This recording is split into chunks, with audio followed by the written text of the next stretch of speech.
Can you believe it? We are at the tail end of the first quarter of 2021. And I have a question for you. Have you been making the career progress that you had hoped to when you set out on this new year back in December 2020? If not, we've got a great episode for you today. We're going to be talking about the career goals and milestones you need to be setting for yourself so that you can start launching and up-leveling your career in global education. Let's do this.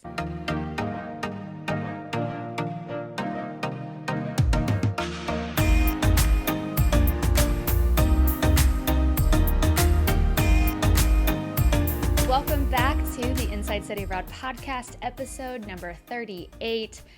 This is where we help you launch and level up your career in global education and meaningful travel. I'm your host, Brooke Roberts. Welcome back to the show.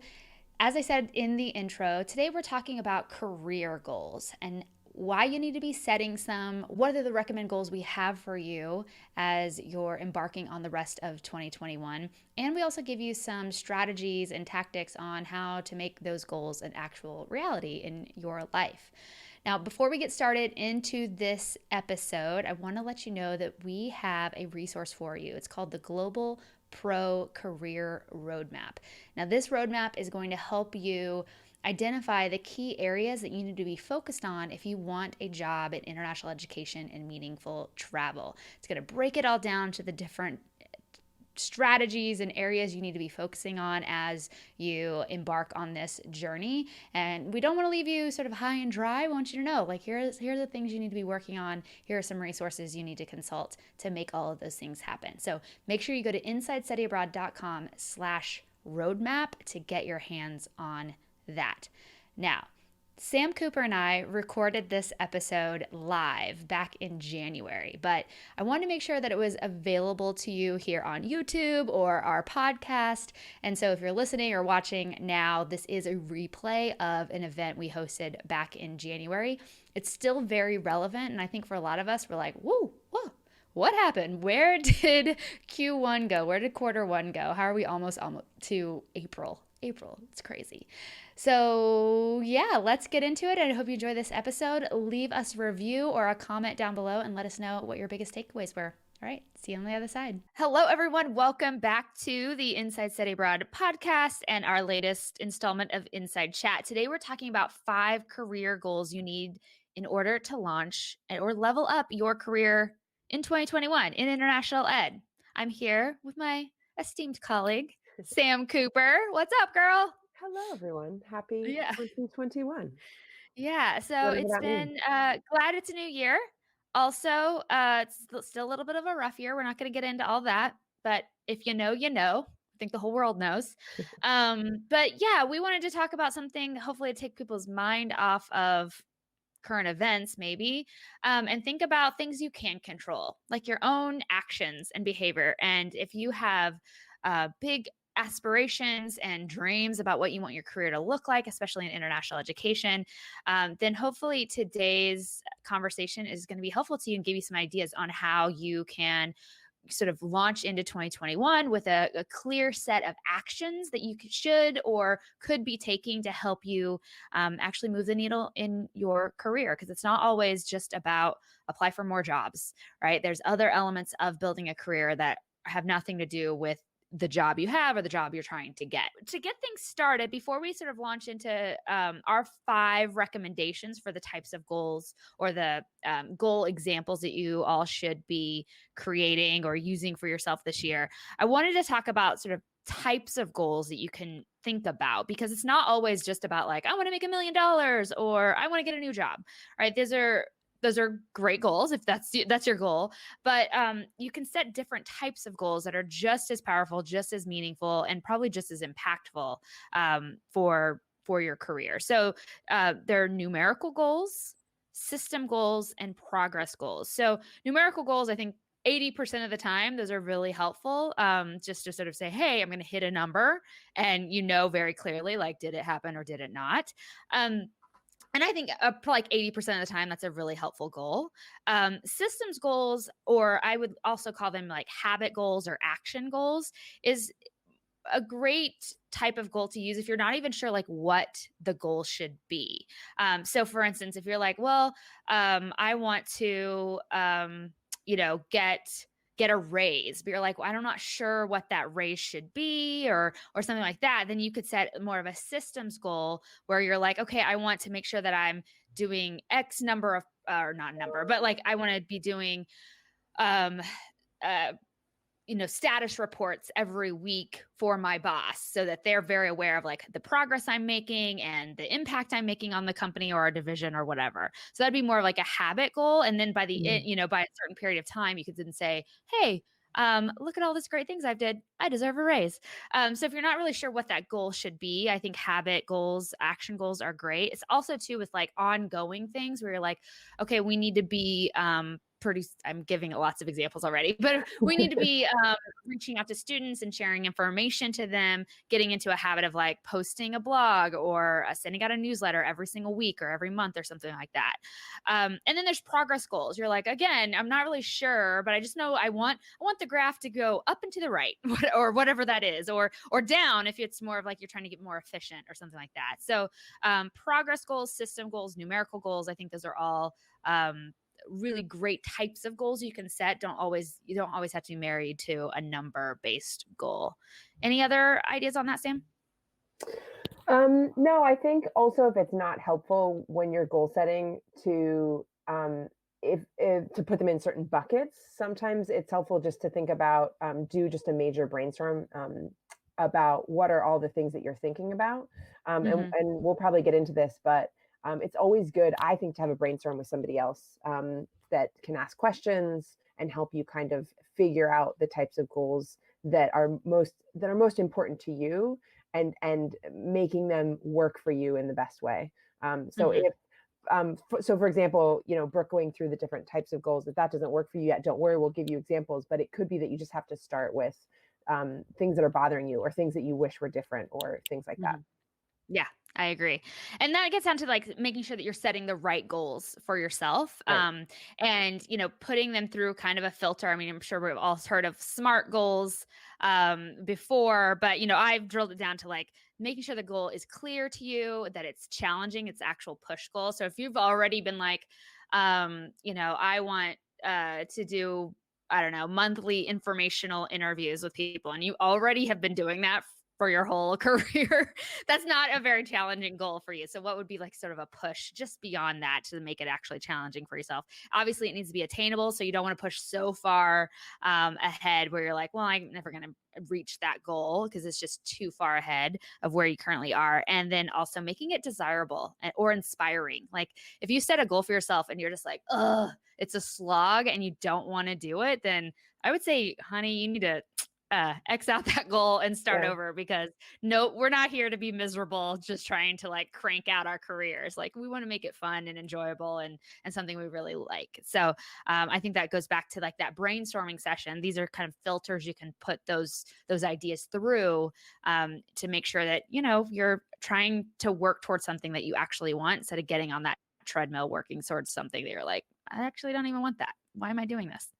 Awesome. All right. Well, we are going to jump into our 5 recommended career goals you should be setting for yourself in 2021. I'm going to let Sam kick it off. Number 1 is finding a mentor or a coach. Yeah, I think this is something that people don't talk about enough in their careers, or maybe people don't give enough importance to it. But I think this is one of the most important things that anyone can do, really, in any field, but especially in international education, is having your support system and finding a mentor. Now, it seems overwhelming. I think it can seem overwhelming because it's like dating, right? It's like, well, how do I find this mentor? What if we're not a good fit? Maybe we need to create a Bumble for international ed. Oh my gosh, for yes, mentorships please. or something. Swipe left, swipe right, all the things, but it's for Yes. mentorship. People, get your minds out of the gutter. Yes, please. Someone make that happen. Yeah.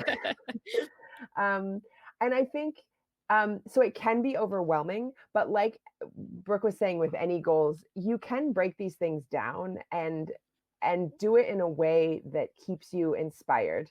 And sometimes that starts with informational interviews, right? So if you've been doing the Mhm. informational interviews and and maybe you're not doing them in a meaningful way, or maybe you're doing so many that they've not become meaningful, then maybe it's time to stop and start really just finding someone that you connect with. So mentorship and coaching, um, I think you should have that connection. It's like dating, it's like finding a therapist. It doesn't always work the first time. You can't just go up to someone and be like, will you be my mentor? Now, Mhm. having said that, there are mentorship programs. There's lots of mentorship programs out there in our field and in general. Um, but one of my biggest pieces of advice in finding a mentor or coach is it doesn't have to be necessarily someone that has so many years more experience than you. It can be a peer. People come with different types of experience and knowledge and strengths and weaknesses, and you could equally be a mentor to somebody else because you have knowledge or something in a different area. Um, and so think about it in that way. Mhm. Did I miss I love anything? that. Yeah, no, I think that's great. I think coming back to, like, I'm glad that you brought up the peer thing because I was thinking that as you're talking, and I was like, "Get out of my head." Of course, she said it too. But I think, you and I think are a great Exactly. example of that, frankly. I mean, you could say like, "Oh, they're already in their careers," and I think which is true, but at the same time, like, every time I talk to Sam or interact with her, I learn something, and I'm like, "Oh, yeah, you're brilliant," and I think it's mutual. It goes back I and forth, feel and the exact same way. so I think that, there's always something you can learn from somebody else at every stage of the process. And I think too, when we talk about like that peer-to-peer level, I think is great. But also, like, I think sometimes people think it has to be like, I don't have a job, I've never worked in the field, like you're at this level, Right. and I need a CEO of something to be my mentor. Also, always look at the people who are just maybe a step ahead of you. So Yeah. if your aspiration is to be an international student advisor, maybe there's an international, just and I don't mean this in a derogatory Yeah. way by any means, but somebody who's like also kind of more early stages in their career, isn't the director, isn't the associate director of something, isn't the Yeah. provost of something. They're like, I'm an international student advisor, and they're doing something or in a role that you're like, I want to learn more. They obviously have experience, they're well versed in more well versed in the field maybe than you are at this point. So always also look to the people who are just Mm. maybe a couple steps ahead of you or one step ahead of you too as possible mentors. And coming back to what you said too about there being existing mentorship programs, I know that around NAFSA time every year there used to be like you could sign up for a mentor and you could have somebody be your mentor at the national NAFSA event. Yeah. And I know I've been a mentor for those in the past, and it's sort of more of It's a like your short buddy. term kind of Yeah. container. But I mean, obviously that's different now. I'm not really sure what they're doing with it. I'm sure they're doing something. So I would look for at NAFSA if they have something organized. Obviously, all of our big national organizations see if they have any kind of mentorship thing going on. I know the Global Leadership League, they do something called mentorship circles as Yeah. well that are sort of small group setting mentorship. So there's a lot of options. And then of course I have to, plug the Global Pro Yeah. Institute, which is absolutely a mentorship and coaching program, where you get mentorship and coaching from Sam and I, but also, hundreds of GPI alumni, and other current students going through the program because they all come in with various, Yeah. experience. Like I just think of like our last round, it was like we had people who are faculty abroad on, Yeah. study abroad It was programs, so and people who fun. are in international student services, or people who were just starting out in their career, or people who have a lot of background in marketing, but nothing in curriculum, and people with curriculum and nothing in health and safety, so there's a lot of synergies, as we'd say, in Yeah. the business world, between people. So obviously the Global Pro Institute is also, I think, a wonderful mentorship and coaching program as well. Any other I things you want to agree. say about coaching, mentorship? Um, no, I think it's one of those things that you do have to, it's not going to happen. You have to make it happen. I still have my mentor, Ann Haberkern. Shout out to Ann Haberkern, who's at Portland Community College. She's been a mentor of mine for years. We are friends as well, but she's also my mentor. I still go to her to get gut checks, check in, Mhm. make sure I'm not crazy, feedback, etc. But then you Mhm. can also have people that fill different needs in different areas, Angela Manginelli is my go-to resume person. She just has been for years. Yeah. Sorry, Brooke. Sorry, Brooke. I What? know. Shocking that you're not my resume person. Oh, um, really? Oh, I'm not. I don't think make me your resume person. I'm all about branding. Like the resume, like exactly. it's Well, fine. exactly. I'm about Yeah. branding. So So, I mean, it doesn't, you can make it your own relationship, I guess, is what I'm mhm, saying. But it is, I yeah. think, an important thing to have. And it's a great goal to set because you can be intentional about making it happen for yourself. The only last thing I'll say about the mentorship coaching thing is, especially for those of you who might already be employed or you're rolling and grooving in your career already, I think a goal around this for you would maybe to become a mentor or coach to someone else. 100%. That's also a way for you to help level up your own career by, the Great student point.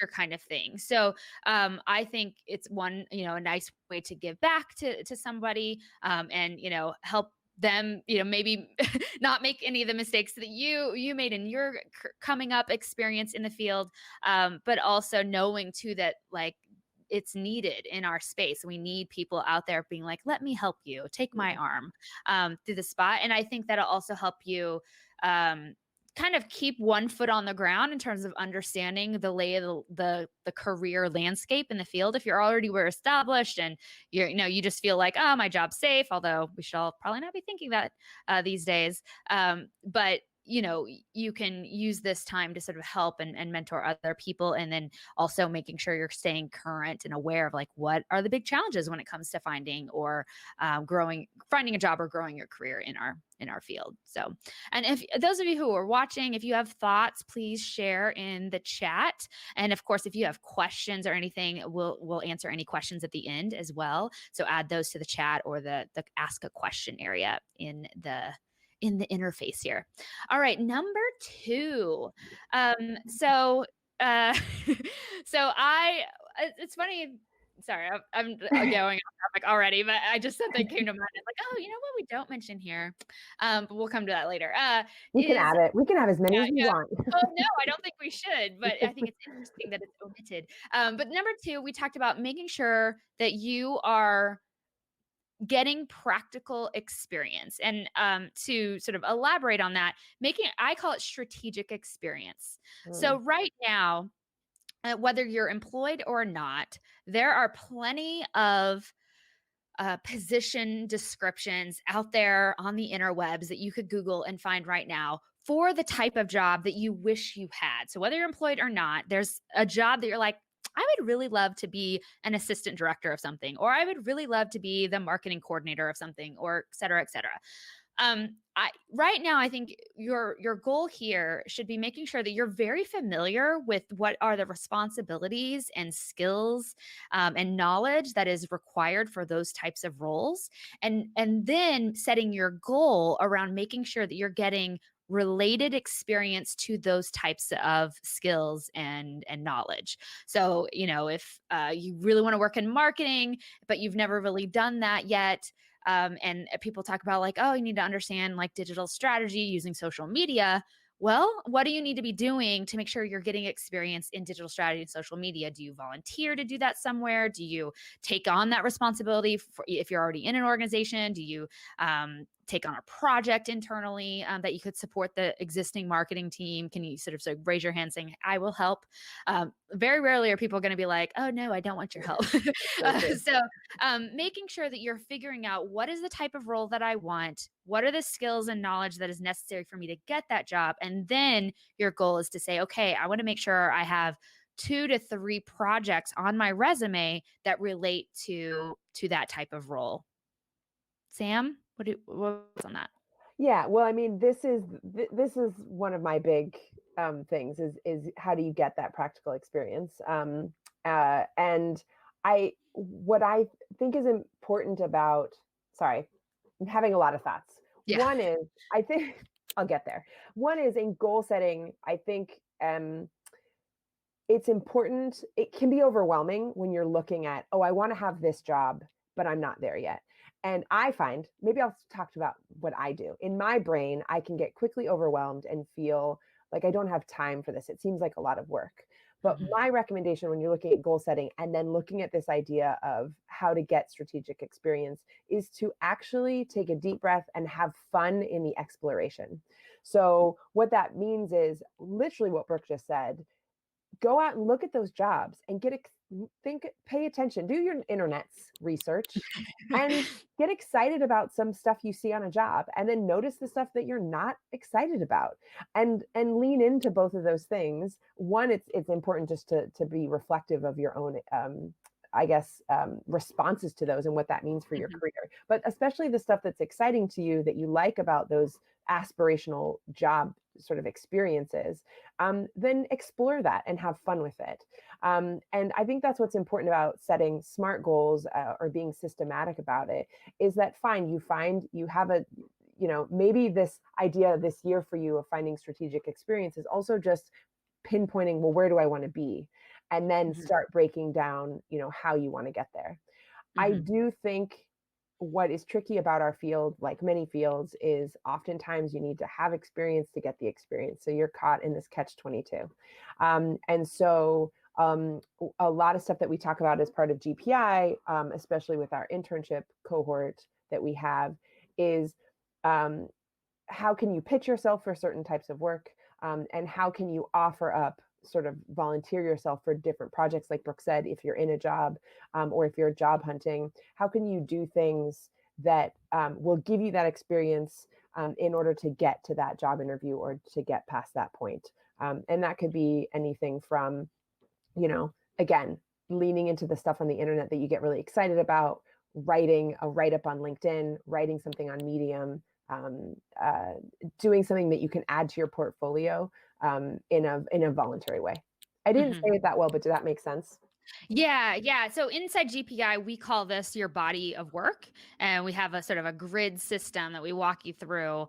We call it the 3x3 body of work. And by the end of GPI, you should have a plan in place or have actually filled in this like bingo card, really, of making sure that like, okay, have I demonstrated all these things, and what is the actual thing I can point to say, okay, I have the knowledge, I have the skill, and I have experience with this particular element of what I need to do and the type of role I want. So for instance, marketing, it might be like, hey, I can demonstrate these knowledge, skills, and experience in these different ways. And so once you fill that in, you're like, oh wow, my resume, it's popping. I'm filling all the blanks. It's you're making your resume so irresistible because it's like people will read it and be like, oh my gosh, you are the dream come true candidate because you actually have the knowledge, skills, and experiences that they're looking for. That's on you to go acquire those things. You don't have to wait Yeah. for permission from anybody else to say, like, oh, I deem you the ferry, international ed ferry, to be like, you are now deemed qualified to do some of this work. A lot of it, you don't have to have somebody else's permission. You don't have to be in a role. You don't have to have a formalized kind of experience. Although that is great if you can get it and you have that. A lot of it you can sort of take on the reins yourself. So in terms of coming back to the brass tacks here of like actual action, and when it comes to getting strategic experience, this is kind of more of a, I would say, like maybe a progress goal, maybe a habit goal, but it's one of those things where the goal is to get more experience, right? Like that's a broader thing in a specific area of the desired career that you have. So I'm just going to go back to the marketing example because I think examples are helpful. So Mm. if you want to work in marketing or a specific area of marketing, and you need more experience in that, I would set the first sort of action within this goal is to look at X number of job descriptions around marketing. Right. And then I would take out my highlighter because I'm all about the analog stuff, but whatever. I would take notes around like the different areas where you're like, I don't know how to do that, or I don't have hardly any experience with it, or I don't have much knowledge of, I don't even know what those words mean. Whatever those things are, go and make sure that you're like, where are my holes? And then figuring out ways where you're like, okay, how can I go and get some experience and some knowledge around these things and then action that out. So you can, by the end of the year or whatever time frame you're putting this on, you can say, I know about social media marketing and I've run a social media marketing campaign and I've gotten these results from doing that campaign, right? So that's how I would break that down into a very tangible way for myself. And we love calendars around here. Put it on the calendar, Yep. Mark that ish down, be like, okay, Yep. next Friday, I'm going to spend 2 hours looking at job position announcements and making a little document for myself of all the areas where I'm lacking and then, action that out on your calendar moving forward. And so by the end of the year, you can be like, look what I did, mom. I have all this great experience in this area that I was lacking before. All right, moving on. Number three is t- um, basically up leveling and your personal brand, specifically on LinkedIn, is sort of setting a goal for yourself that you're going to go through, set some time in your calendar to actually update and pimp out your LinkedIn profile. Since Sam, you're the LinkedIn queen around here, I'm going to let Yeah. you elaborate on that one. Yeah, I feel like we don't use the term pimp out enough, and now I'm gonna You do know what? that. It's That probably not appropriate. You yeah, guys have met me before. You know yeah. that I'm not always that appropriate. I No, but I apologize. I for some reason, it's working for me today. Yeah, I think LinkedIn is an incredibly important tool, a and I think a lot of people understand that to be even more so in recent years than before, and I would say even more so going into 2021. There's studies that show, all the stats on LinkedIn and what it can do for your career. Um, for example, I think 93% of recruiters, if and recruiters are on LinkedIn and they're looking for you, but a lot of people find jobs and connections on LinkedIn. So it's really just a hyped up networking tool that I think is meaningful networking. And so that's why I'm such a big supporter of LinkedIn for your career. And it's really important for you to have a profile that works for you. So it's kind of like once you have it set up, it can work for you behind the scenes. So you can set it and forget it in some ways, not on the engagement side. So what I mean by set it and forget it is LinkedIn, like anything, is a search engine. It has an algorithm. And so the more that you have filled out and the more keywords that you use that are relevant to you, the more likely people are to find you. So for example, if I'm looking to connect with colleagues in the field around a certain area and I search in LinkedIn, I want to be able to find you. What would people what search terms would people use to find you? And so that is what I recommend, sort of as a taster for LinkedIn, is you really want to make sure that your profile is representative of you and is using the right terms and terminology that is reflective of who you are as a professional and your USP, your unique selling points. What would people be searching for if they were searching for you on LinkedIn and the internet? Because Yeah. LinkedIn actually comes up a lot on Google. So if they're searching for, Yeah. a certain term, then you're going to come up that way. And Yeah, go ahead. I think related to that too, when you talk about the key terms, is not just focusing on it exists in your current docket of experience and knowledge and spheres. Also, like make sure you're including, especially in that section where you can tell people your story and who you are, that summary section. Make sure you're using terminology that you want to be known for, you want Right. to be associated with. So for instance, if you've been doing, again, back to my bad example, but if you've been doing international student services for a long time, for instance, and that your LinkedIn profile is like stacked with international student services, Mhm. that's great. And you will be put into that arena and people will be like, okay, this is great. But let's say you're like, I really like marketing. I'd love to be out on the road. Once we're back on the road, I'd love to be a road warrior or something like that. But your LinkedIn now is not really associated with that.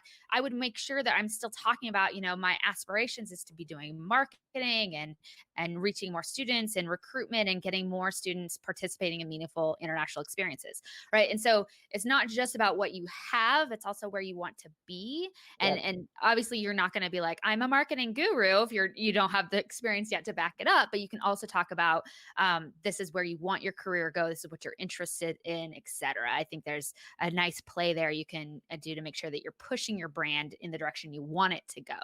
um, and I Yeah. can give more examples about your branding and how you can build out a brand about what you want to be known for. And maybe we'll do a whole other uh, episode about branding itself. But I think it's not just about who you are now; it's also about how you want to be known, and it needs to do the LinkedIn profile needs to do work for both of those things. Yeah, that's right. And I think, it's really important to realize that people as humans, we now think in keyword terms and keyword searches. Mhm. I know that you people don't want to say that, but it's actually really true. And so LinkedIn, very similar to a resume or CV, someone's going to look at it for about 6 seconds. So it's really important that when they're looking at you on LinkedIn, because maybe they're interested in doing maybe collaborating with you, maybe they're hiring, maybe they're just looking for someone to be mentored by, etc., Mhm. that they can quickly look and understand who you are, how you add value, and how you're going to help them do something, right? Mhm. And so another example, because I do think examples are important. If you are in international students and scholars services or in education abroad and you're a program assistant or a program coordinator, the worst thing that you can do is just put that. What you should do is then specify, again, keywords, that you work primarily with students from China or, on exchange programs within Europe, or use more specific terms to help people pinpoint, again, that space that you occupy. And then also use specific terms so people can quickly understand, again, who you are and how you add value, what it is that you do and how you're adding value to the world and the field. Mhm. Um, and LinkedIn, it is sort of your resume that never sleeps. So it's a really good place to start if you can't face updating your resume constantly. Like it's really hard. Like I find that really hard too. But LinkedIn is a really great way to make sure you have all the details there, and it's reflective. It's sort of in a public sphere of who you are professionally.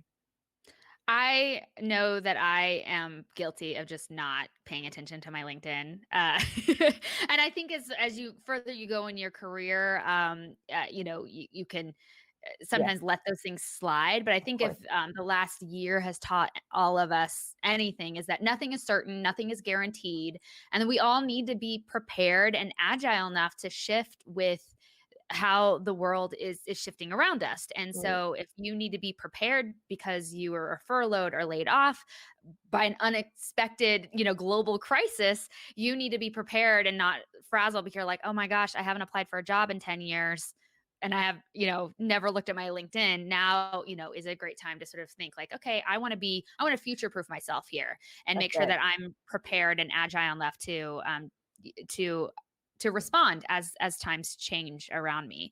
And you'll be so far ahead of a lot of your peers who aren't going to take the time to go and I'm going to say jazz up their There their you go. LinkedIn That's profile. better.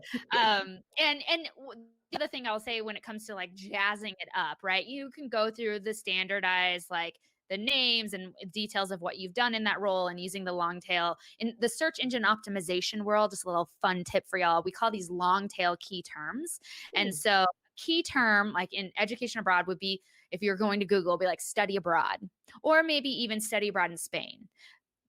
Those are those keywords are very competitive. It's going to be very hard to find the information you actually need based on that sort of limited amount of data you're giving the search engine. Same thing with LinkedIn. Mm. So, but if you do study abroad in Sevilla, Spain, summer 2022, you're going to get some results that are right on point with looking for. So, same thing if somebody's looking on LinkedIn for somebody with experience in um, curriculum design for Middle Eastern programs, right? Or something like that. If you've done that kind of work, then you would want to make sure that's in your description of that role, because that's kind of the long tail key term that's going to make you the dream come true result that they're looking for. So, little fun SEO free tip for y'all right there. Absolutely. Um, And okay, I'll just say one more thing on LinkedIn, but really quickly, is it's going to come up in different goals that we're about to set for you. So we're yeah, literally going to go into one of them, yeah. actually It the should next have been series. number 1, actually. Like, let's start with your LinkedIn No, profile, that's making sure okay. it's nice and jazzed up, because it does feed into a lot of these other things. It really does. So for instance, if you were, doing informational interviews to help you kind of maybe find a mentor, having your LinkedIn profile kind of well built out, is gonna give them an indication of like, "Okay, can't is there something I have to offer you? Can I actually be a good mentor or coach to you in the future?" If you give them a lot of data that they can pull from based on your LinkedIn profile. Um, so number 4, I call it lovingly, you need to geek out, Like that. especially because our field is still in that murky. purgatory, no man's land kind of thing where there are some students going abroad, but kind of not really. It all seems very like hush hush almost at this point. I know it's not, but it's just like, oh, what's going on? And we're moving to all these remote and virtual programs. Um, but I think this is the time now more than ever to prioritize making sure you are um, cultivating your not only your knowledge of the field, but maybe even your thought leadership of our field. So if you've just always like had, I don't know, I'm still analog. I'm so analog, but I remember like my office, when I was at University of South Dakota still, I got I think it's like every year or maybe every quarter, there was the Journal of International Ed or whatever. I think the Frontiers Journal or whatever that one was called. Is Which one? do you know what I'm talking about? The Frontiers Journal? I think it's published Uh, by Forum. Absolutely, and Oh, you okay. can But still, Google that online, and I think they were hiring recently actually for an editor. oh, So Frontiers awesome. is Oh, still this was a few yeah. months ago, but yeah, Frontiers, Okay, so I used to absolutely. have the Yes, physical copies, like, stacked on the little same. table. I remember, like, you can see it right now, behind my desk, and it was always like, "Oh, I wanna read that," or, "I wanna look at that research article." It was always one of those things where, like, "I'll get to it," but there was never the time, there was never any of the things, and so I feel like now not to say that we're all just, like, bursting with all this free time. I know that's not necessarily the case because, that's just not reality for a lot of people, but I think, like, now because there aren't as many students going abroad, if you're currently working, especially, there aren't as many students that you're managing likely. And so there's just like less pulling on you. There might be new things pulling on you as well, but there just might be less little emails you're getting about little micro issues happening with student experiences. And so I would just like we talked about before with setting some time on your calendar, this would be a great goal to just sort of maybe a systems goal, be like, okay, every 2 weeks I'm going to block off, an hour on my calendar and I'm actually going to read one of those articles in Yeah. that Frontier journal that's sitting behind my desk or whatever, online, whatever it is. Or just even read some op-eds or read the global section of the Chronicle of Higher Education or Times Higher, or whatever, kind of documentation you want to pull on from, but making sure that you are prioritizing geeking out on what it is we do in our field, that you are aware and well educated about the new issues and research that's coming out from what we do. And frankly, I need to be better about this as well. It's actually a thing that I've put on my calendar of like I'm going to review the literature, if you will, Mm. just to make sure I'm still aware and relevant about what's going on in our field. And I think now more than ever, now that most of us are working from home or very siloed in a lot of ways, and I've been doing this for a long time, doing this whole remote work thing, it can be you can just get in your little silo and get in your own lane, which is great for focus. But also, if you're like unaware of like issues and conversations happening in our field, then it's going to be harder for you to impress people. I mean, I'd say that kind of jokingly, but also seriously, if you just aren't aware, if you don't have some information to share and convey and talk intelligently about what's going on currently or the research happening in our field, people will notice. They'll be like, oh, you don't really seem to really truly be invested in the work that we do if you're completely unaware of what's going on. So geek out. You'll impress some Mm. people when you can start throwing out some stats and be like, did you read that recent article That's it. published in Frontiers? I know. But I know I it mean, sounds funny, but it's like that it stuff impresses people when you it can pull that does. out. And honestly, if that feels overwhelming, this is why I love LinkedIn. I love a good because I follow strategically people on LinkedIn and organizations and topics around certain pieces, right? International internships is something I try and stay up to date on. Mhm. Justice, equity, diversity, and inclusion. These are things that I'm following. And so I'm up to date on from LinkedIn because LinkedIn is all around the professional, what's happening specifically. So that's my another little plug for LinkedIn, but it's an easy scroll. That's how I'm staying up to date. Is I scroll in the morning a little bit Mhm. before I get on non-scrolling the computer one. So some tactical things I think can help you because I know that like you can go, I mean, scrolling for me can very quickly devolve into doom scrolling. Okay. So whether it's LinkedIn, Instagram, all the places, I can just be like, and now I'm in a bad place. So Fair. and not even just like a bad place, like, oh, the world is making me feel bad, but it's also just like, oh my God, there's so much I need to be on top of. I need to read this article. I need to, that somebody shares something and I just read the headline. I'd love to dive deeper into that thing.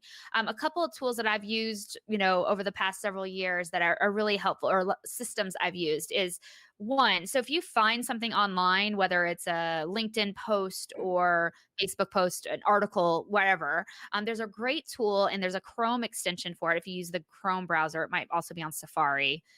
RIP Explorer. I don't think that exists anymore. Mm. But you can. It's called Pocket. And Ooh. basically, you can just like click a button and it'll add it to your Pocket. It's kind of like a feed reader, if you will, but it also makes it so that you can access the content offline when you're not on Wi-Fi or on data. That used to be really important, but now we're all like unlimited data. I don't know. I sound really old right now, but I'm like, that used to be a thing. So Pocket is a really great tool. I love it. I use it on Chrome all the time. So that's one of those things where it's like, okay, I'm not going to overwhelm myself with all the stuff I am clearly not aware of, but I am interested. And in my, 90 minutes I've allocated next Friday to actually read through some things and spend some time with it, I can go to my Pocket and kind of deep dive on some of those things. And then you also don't have to worry about forgetting. All I social love media that. platforms have various levels of, like, you can save Same. things, like you can do it on Facebook and Instagram. I'm guessing you can do that on LinkedIn. Can you save a post You to, like, can 100%. I okay, do it all the perfect. time. So that you don't even need this other tool, Mm-mm. but I like it because you can put everything in sort of one One. I like one that. thing. I'm And tempted, then Brooke. That's tempting me. go get that Pocket, Pocket. It's Yeah. great. And then the other sort of system thing that I've done in the past, and Sam and I were actually talking about this yesterday, is that I'm on all sorts of newsletters and, organizational subscriptions, if you will. And so they all come to my inbox. And so instead of like being overwhelmed with like, oh, I really want to read like what's up with diversity abroad, this week, I just got their thing, I think this morning. And I was just like, oh, but this is not mission critical right now, but I have a whole folder that says read later. So on those times when I'm like, okay, I'm going to just like turn off all the other distractions and I deep dive and geek out right now, I can go to that folder and just sort of cherry pick, some newsletters and some articles that have been linked and shared. And I can go, okay, I'm learning, I'm staying up on what's going on. So those are the two sort of hacks that I've used to not get overwhelmed by the sheer volume of content you can try to stay up with. Put it in container, set a timer, and then make sure you're sort of filing away that content so you can come back to it later. And then it's out of your head, out of your mind. You can come back to it when you're ready. And the rest of the time you can be focused on the mission critical work at hand. Anything else? I love that. I have a Google I have Google alerts that come in once a week with articles and certain Oh yeah. areas. That's how I can't remember how I set that up. This is me showing my age. I Just did set that up. Google alerts and it'll walk you Google through. There's a alerts. whole thing. Yeah. Yeah. That one. I have that. Yeah, that's great. That's also great, like a little hack too, to do for like brand names, your own name. So you can, if you're worried about like the paparazzi posting something about you or something, but you can like, seriously, you can set up a Google alert so that like anytime your name and the term like study abroad, I guess, is mentioned, it would come up. So I used to do that a long time ago when I was. I do more like careers and employability and international. Yeah. But it's a hack if you're like, "Ooh, what are I they like saying it. about me Yeah. online?" Okay, and then so our last tip in terms of goal setting, another goal that, and we're going to recap all these at the end as well. But the last goal is all about networking and engaging with the community of the international education professional community. Now, obviously, that's really big, right? We're going to make it actionable for you for sure. But I think why we have this on our list for 2021 is that, I think 2020 was spent sort of going, okay, like this is the new way we function, us getting used to this idea of being very remote and physically distanced from each other all of the time, and no opportunities to connect in person, no opportunities for these things anymore. To see, sit in front of someone literally and share a cup of coffee. We can't do that either, but like, I don't think we did, but have a cup of coffee together. Those things are just like, they're gone for the time being. And so but that doesn't mean that engaging in meaningful conversations and interactions is any less important. Now we just have to be much more deliberate and intentional about how and where and when we're going about having that, making that engagement possible. Because your network is so important in international education. I can't stress that enough. Your network is so important. It's not completely who you know in terms of growing your career, but who you know will absolutely help in every single way.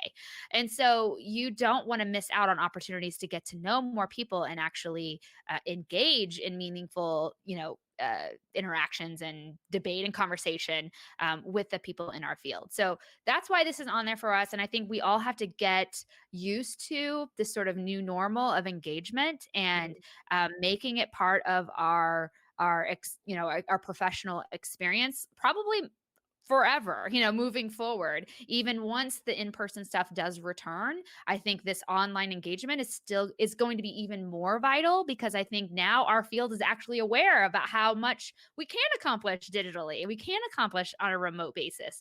And so I think you're going to see a lot of organizations continue on with a digital element of their conferences or summits or all the different things that they've been hosting. I think you're going to see that continue. And so it's not like, oh, you just got to learn how to do it right now. I think it's going to be important moving forward. So, Sam, Mm. what are your suggestions on how we can go about networking and engaging in 2021 online? Well, I mean, the good news about our community of international educators is that we do like a good networking event. So there are tons out there through lots of different organizations that are holding regular webinars, events, etc.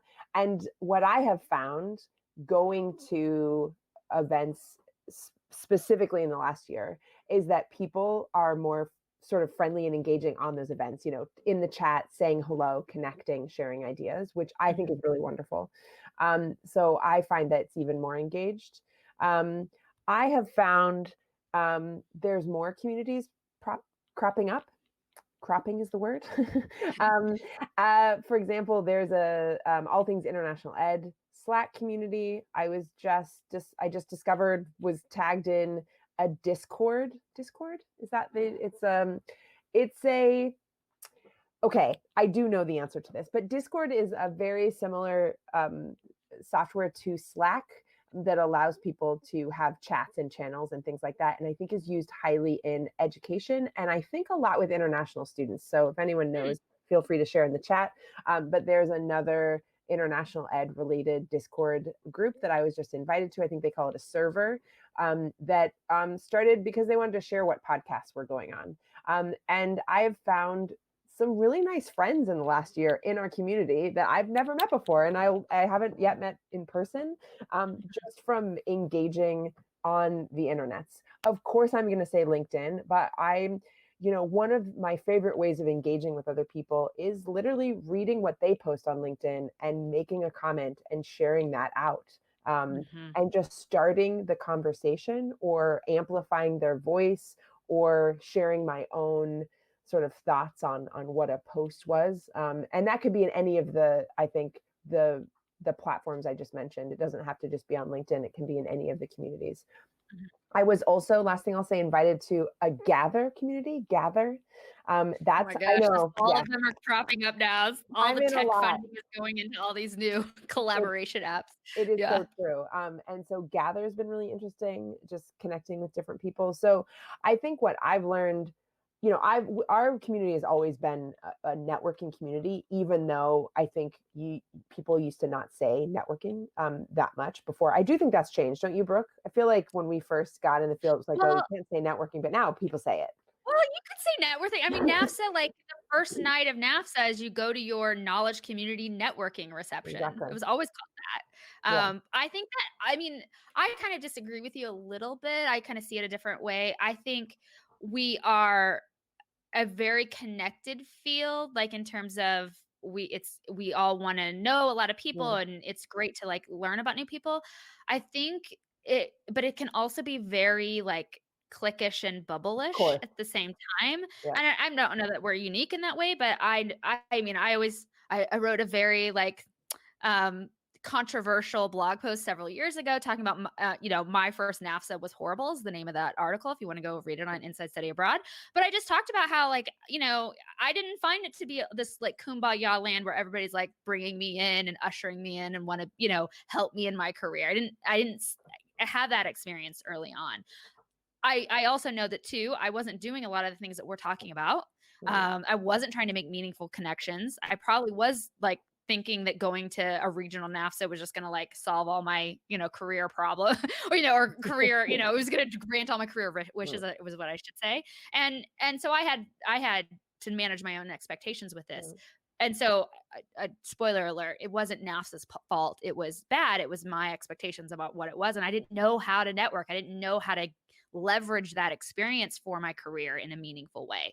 And that's the kind of stuff we talk about in GI, is that there's no silver bullet. There's no master's degree that's going to land you the perfect job. There's no perfect conference attendance that's going to change and overhaul everything. There's no one thing that's going to revolutionize your professional experience in our field. It's a culmination of all the tiny little things that you do over, the course of a career that actually move the needle. And so I think, trying to kind of close this out and round this out, coming back to this networking and engaging, all of these goals that we talk about, finding a mentor and a coach, gaining practical experience, jazzing up your LinkedIn profile, geeking out on international ed, and then this networking and engagement.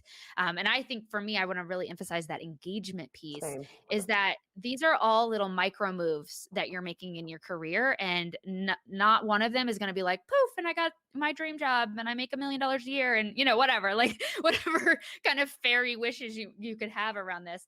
But I will say that they will culminate. It's like that snowball effect that's just like, I'd call it throwing boomerangs. All of these actions is like a little boomerang you're throwing out into the universe. And some of them are going to come back to you and it's going to be great. Some of them are not. And that's fine too. But you're out there doing it and putting your name forward in our community and getting recognized. What I will say lastly about the engagement piece is that when it comes to networking, right? So liking somebody's post on LinkedIn, right? And that kind of reaction, or even a post that's like, cool, like writing a comment that's like, great job, or congrats. That's lovely. That's nice. But that's not meaningful engagement. If you truly want to up-level career and make meaningful connections with other human beings in our community, that's not how you engage. That's not how you would walk into a networking reception at NAFSA and walk up to someone and be like, tap them on the head and be like, and then run away. You would just never do that. You'd be like, hi, how are you? And engage with them. And, in the conversation, there'd be a dialogue. And so when you're engaging in an online context, it's not about volume of engagement. It's about that quality engagement. So quality over quantity. I'm sure this is true in almost every area of life. Yeah.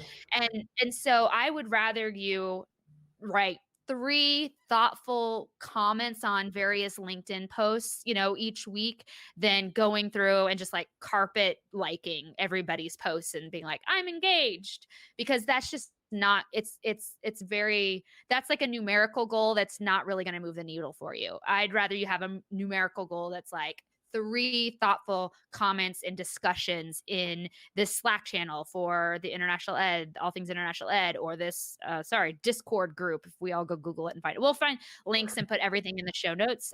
If you guys want to go try to join some of these groups. We also have one for international ed on Facebook that we host. It's called the International Education Connection. There's a Facebook group. All are welcome. So lots of different places you could be either starting or contributing to conversations. And I just really want to emphasize the quality of that engagement is going to outshine the quantity of that engagement any day of the week.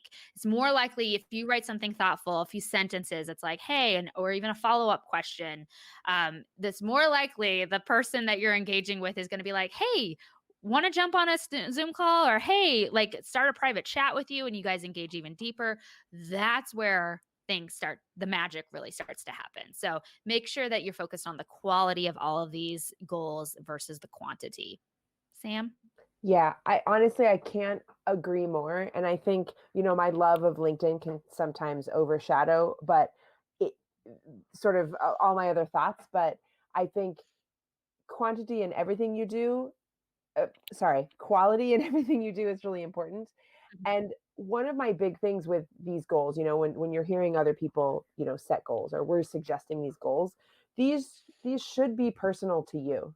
And so it should be something that speaks to you in some way in all of these different areas that we gave you. So mentorship, practical experience, sort of your personal brand on LinkedIn, geeking out and engaging with the community.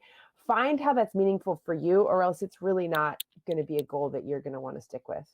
Mhm. And so that's the process of actually sitting with it and looking at what that could look like for you that's meaningful for you. It shouldn't be a numbers game for all of these, and that engagement piece is, I think, the most important one.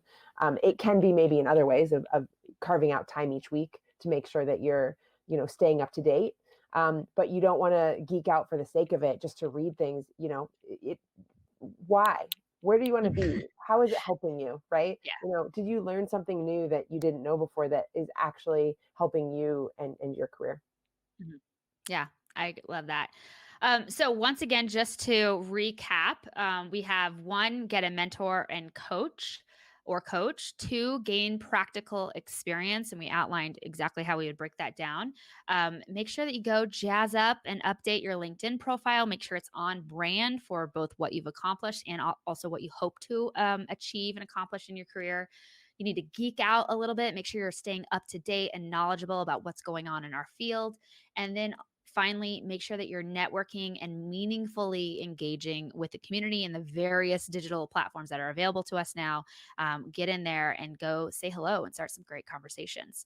That's all we have for y'all today. The only other things I want to end with are some announcements. So, for those of you who are listening to the podcast, if you're listening to this in early January, we are opening the enrollment for the Global Pro Institute and internship program at the end of the month. And just FYI, if you're on our early bird list, there's a discount that you get, but only for a week. So make sure you get on our wait list. So go to insidestudyabroad.com/GPI. Make sure your email is on that list so you will get first access when we open the enrollment and get access to our early VIP discount. And then, yeah, we'll be doing internship placements throughout the late February, and then internships starting, is that right? Starting late Yeah, February, March? March. Yeah, Yeah. target date March. Yeah. So, for those of you who are really jonesing to gain some really practical experience in international ed, this could be a really great opportunity for you to get that goal ticked off by the first quarter of the year. So, if you're interested in that, just go to insidestudyabroad.com/GPI. We're also rolling out our first installment of the Global Pro Labs series, which is our series of trainings for functional areas within the field. Our first one is my bread and butter, a marketing lab, and we'll be Oh, rolling that cool. out later in February. So make sure you're on the wait list for that. And yeah, that's all we have for you today. Thank you all for who showed up live to listen Thank and to you. watch. And we'll be uploading this to the podcast and to our YouTube channel. Make sure you go to insidestudyabroad.com/YouTube to subscribe to our and smash that like button, smash that subscribe button, whatever the kids say today.